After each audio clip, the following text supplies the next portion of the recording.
By now, a lot of commanders have already started on their elite dangerous power play journey. This new iteration of power play seems to be taking the commander community by storm. But if you haven't yet started on your quest to dominate the galaxy with your power, which power are you going to choose? Independent, Imperial, Federation? And then, who will you pledge to? President Felicia Winters is also vying for your pledge. Will you pledge to her? I am President Felicia Winters of the Federation. I believe in a federation that lifts those at the bottom up and helps them prosper. Through hard work and unity, we can achieve so much. Pledge to me for fairness, strength, and order to the galaxy.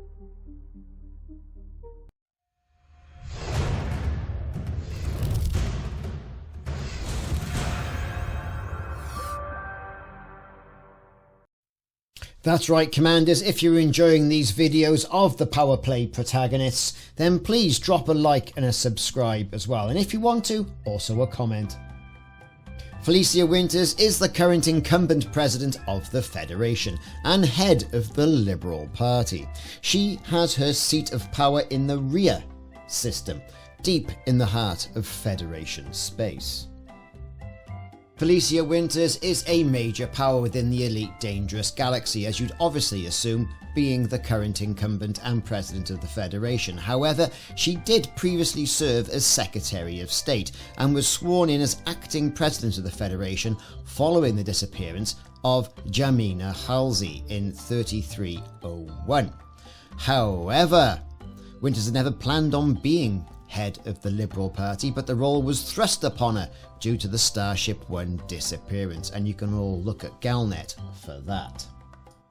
The seat of Felicia Winters' power, as we've mentioned, is in the Rhea system, and in that system you'll find a host of settlements, a host of outposts and stations, along with the Stronghold Carrier that represents her seat of power.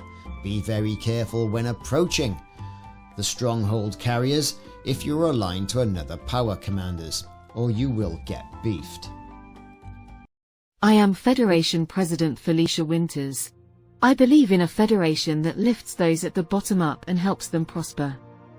Through hard work and unity, we can achieve so much. The time to build a better federation for all is now. Let us come together and work towards a brighter future for ourselves and our children. I envision a federation where every citizen has access to quality education, healthcare, and equal opportunities regardless of their background or circumstances. Let's make this a reality together. Let us not be divided by our differences, but united in our common goal of creating a better federation for all. Together, we can overcome any challenges and build a stronger, more prosperous nation. Strong families, strong communities, and a strong federation, these are the foundations of a successful nation. Let's work together to strengthen these pillars and build a brighter future for all.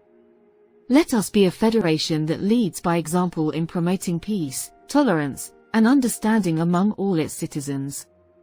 Only then can we truly call ourselves a great nation. Together, we can achieve great things. Let's put aside our differences and work towards a common goal of a better federation for all. Let us never forget the sacrifices made by our forefathers to build this great nation. It is our responsibility to continue their legacy and build a better future for future generations. In our diversity lies our strength. Let us embrace our differences and use them to build a stronger, more inclusive federation for all. Pledge your banner to me, Commander, as change starts with us. Let's be the change we want to see in our federation, a change towards a more united, prosperous, and equitable nation for all. Can I count on your support, Commander? Now, as with Felicia Winters, as with the other Power Play protagonists, all their ranks and rewards are subject to change by Frontier over time. Her ranks and rewards, however, are as follows: 100% minus reduced rebuy when killed by a ship pledged to another power in territory your power does not control. It's a good insurance policy. Again, reduced rebuy when killed in your power's territory, but 100% increase in minor faction reputation gain in your territory, 60% increase on food and medicine profits in your territory, and also a 100% increase on salvage profits in your powers territory. And of course you get access to the Felicia Winters rank decal, and then over time all access to Powerplay weapon modules, which we're now going to go through. The humanitarian twist towards Felicia Winters is reflected in her first module. At rank 34, she's given access to the Pulse Disruptor. The Pulse Disruptor is a pulse laser, however, that has a chance of causing module malfunction, in addition to dealing reduced damage. Module malfunction does not destroy the modules, however, it just simply disables them temporarily. The weapon, originally power specific to Felicia Winters, is the first unlock you'll get through going through the Powerplay version 2 ranks. As we said, the Pulse Disruptor subsystem malfunction effect does not trigger with every hit, however, and is very similar to the effect that you get from Scramble Spectrum. If modules are not directly hit with the Pulse Disruptor, i.e. through intentionally targeting them, a malfunction is unlikely to happen. However, the Pulse Disruptor is also subject to pulse laser hull penetration percentages. Penetrating to thrusters on a medium combat multi-role ship such as a Python from the front is also highly unlikely. Now, the effects also do not stack with the Pulse Disruptor, with each other or with themselves. No matter how many Pulse Disruptors or weapons with Scramble Spectrum a ship has, they will only affect one module at a time in that target and will not cumulatively increase the malfunction time. So, something to be aware of if you're thinking on taking ships down with that Pulse Disruptor. Combat damage, it has 39% of a standard laser. Rank 39 unlocks a favourite of mine, the Pacifier Frag Cannon, which is a large fragment cannon variant that gains tighter spread and longer range at the cost of slightly reduced damage per shot. The Pacifier Frag Cannon is only for a Class 3 fixed hardpoint. Like the Fragment Cannon, it can rapidly fire 3 shots of 12 projectiles before you have to reload. However, it's not gimbaled, straight on shot. To apply that extra bit of beef, it's worthwhile getting yourself to an engineer and engineering it at least with double shot. Other engineering such as corrosive shell, etc. can also cause your NPC opponent or PvP opponent to choke, so to speak, when you unleash your barrage of lead upon it. It is important to note, however, that a lot of commanders do prefer standard frag cannons with the option of having a gimbaled mount, because it's easier to hit some of the smaller ships. Rank 44 gives you access to the Retributor Beam Laser, which is obviously a beam laser variant designed to saturate targets with heat rather than direct damage.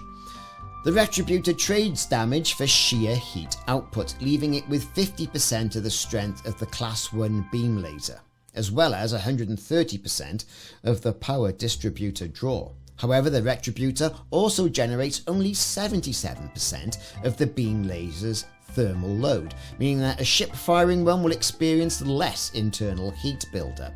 The additional heat output is then directed towards targeted ships. Now, you may think at first this is not very useful, but this heat effect does indeed bypass an opponent's shields, and if a targeted ship lacks the means of heat dissipation, it can overheat and suffer severe damage to its modules and hull over time. At factor 50, things start to really get interesting with the Enforcer Cannon, which is a multi-cannon capable of dealing higher damage at the cost of a low fire rate, and in addition to this, quite a significant barrel spin-up rate as well. It is available, however, as a Class 1 small weapon and is fixed only, no gimbal mount for you, Commander. Compared directly to the Class 1 fixed multi-cannon, its overall damage per second is that of 145%. The Enforcer Cannon will expend its entire ammunition store in roughly the same sustained firing time as the multi-cannon, really, once it's spun up. It also has slightly longer maximum range, but a slightly shorter damage fall-off as well. In combat, the Enforcer Cannon's higher damage per second means it's superior to an equivalent multi-cannon against moderate to large targets, although given the fact it's not gimbaled, hitting a smaller target, and when you're, for example, using a larger ship, it's going to be like threading the eye of a needle. So there you have it, everybody. Felicia Winters, the current presidential incumbent for the Federation. Will she remain as the current Federation president? Only time will tell. Will you pledge yourself to the Federation and Felicia Winters, or do you have your eye on a competing power? Let me know in the comments. Thank you very much for watching, Commanders. I've been Ricardo. Like and subscribe, and I'll see you soon.